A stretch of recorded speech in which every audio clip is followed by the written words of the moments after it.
because he got very complacent. And he hadn't secured, although he got this crocodile back to camp, ready to put into a crate, she was still in the trap, but she hadn't been secured. Her mouth hadn't been secured. So while he's getting the transport crate ready, he let this croc out of the trap and she was just sitting there. So he goes in the box. As I'm backed out, whack!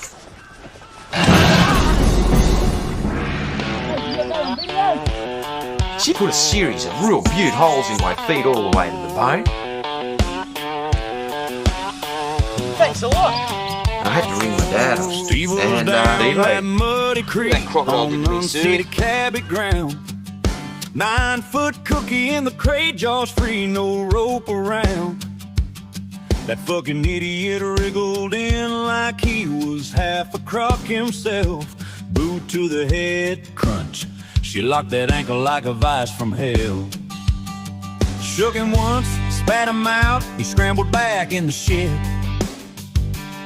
Wrapped the foot in a calico rag and said, "She'll be right, you cunt." Left the gravel in the holes, left the mangrove mud and rock. Kept setting traps while the flesh started rotting on the spot. No hospital, no real care, just the myth and the bravo. While the bacteria threw a party in that open fucking hole. Cookie cracked the cunt, bit clean through the bone and all that gammon. Steve left the rocks inside the wound. Bob called it medicine when it was just a bloody tomb. Scalpel in the billy fire, digging out the putrid mess. Almost lost a foot to gangrene. Still they sold the legend. She put a series of real beaut holes in my feet all the way to the bone. And the whole Irwin Circus kept on spinning. Thanks a lot. And I had to ring my dad up. Later, Bob rolls in. Bob Irwin's little memoir extract about Cattle Creek is not some heartfelt father and son bush tale. It is colonial extraction mythology written by the extractors themselves. Pure, polished, self-serving gammon. We reject every single fucking word of it. Steve Irwin was not up there saving crocs. He was raiding northern rivers for stock. Cookie was not relocated. She was stolen from her water, her territory, her country, and driven south to become inventory for a commercial circus built on unceded ground. That is the truth of it. Everything else is advertising. They love to push the line that these animals would have been shot if they didn't take them. That is the oldest colonial trick in the book. First you invade, first you build and farm and fish without authority. Then you declare the original beings of the water a problem. Then you hand the bodies to private white operators who need big, dangerous animals for the ticket gate. The Irwins were never neutral contractors. They were building a product line. Beerwah needed star crocs. Cattle Creek and places like it supplied the bodies. That is not conservation. That is privatised extraction under government cover. Steve crawling into a crate and somehow only getting a polite ankle clamp from a 200-kilo salty is pure self-mythology, convenient as fuck. The story is designed to make him look invincible and pure-hearted at the same time. The tough bushman who refuses hospital because the traps can't be left. The same man who later carried a 1-month-old baby into a crocodile enclosure for cameras. We are expected to believe these people were somehow clean and noble in the mangroves. We are not that stupid. Bob rides the bus for 20 hours, walks into camp, plays the concerned father, cleans the wound with billy water and a scalpel, and the foot magically heals. Beautiful. Perfect for the book, perfect for the legend, perfect for the brand.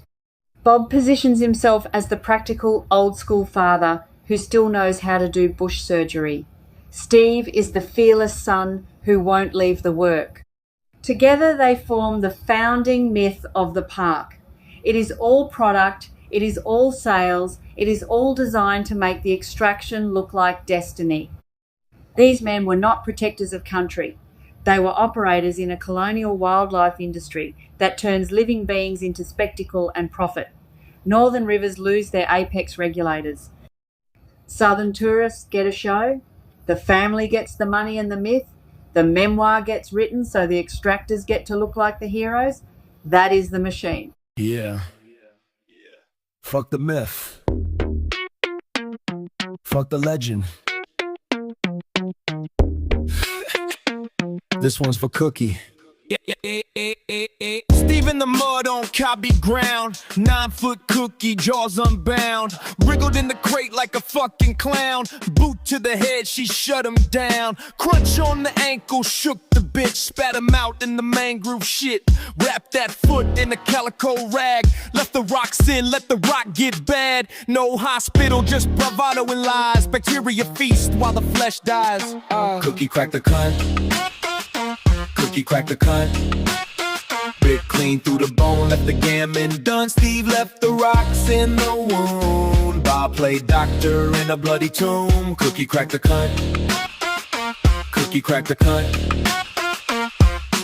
Bob rolls up, sees the purple mess. Gravel still packed in the open flesh. This gonna hurt you more than me. Then starts digging like a fucking thief. Scalpel in the billy, cutting dead meat. Plastic staples, disinfected heat. No real doctor, just bush theater shit. Steve sat quiet playing hard man myth. Thought he was half Croc, too tough to die, while the gangrene waited right behind. Cookie cracked the cunt. They will never admit what this really was. They will never say the quiet part out loud. The quiet part is this. The park needed big salties. The government program gave them legal cover to take them. The animals left their rivers forever. The shows made money. The brand grew. The books and the documentaries and the whole fucking empire were built on the backs of animals removed from country without the authority of the people who belong to that country. Steve's extreme self-reliance, Bob's bush practicality, the we saved them from the bullet story. All of it is cover. All of it is brand management. All of it is colonial storytelling that centres the white operators and silences the rivers, the animals, and the First Nations people whose country was being stripped of its living power. We do not accept their version. We do not accept their right to decide the fate of animals on unceded country. We do not accept the memoir as truth.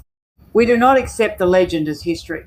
We see the extraction. We see the profit. We see the mythology built on top of it.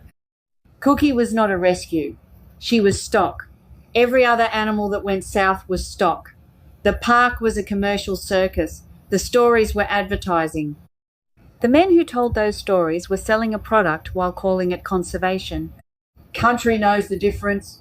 The rivers know the difference. The animals know the difference. And we do not forget. Cookie cracked the cunt. Bit clean through the bone, left the gammon done. Steve left the rocks in the wound. Bob played doctor in a bloody tomb. Cookie cracked the cunt. Cookie cracked the cunt. They sold the magic healing tale. Foot full of rocks don't heal by will. Same old white self-myth again. Hard men on country that was never theirs. Father and son writing gospel lies, while the real story sits where the dirt still cries. Cookie cracked the cunt. Cookie cracked the cunt. Bit clean through the bone, left the gammon done. Steve left the rocks in the wound. Bob played doctor in a bloody tomb. Cookie cracked the cut. And the whole Irwin Circus kept on spinning. Axe went crack on the Mary once.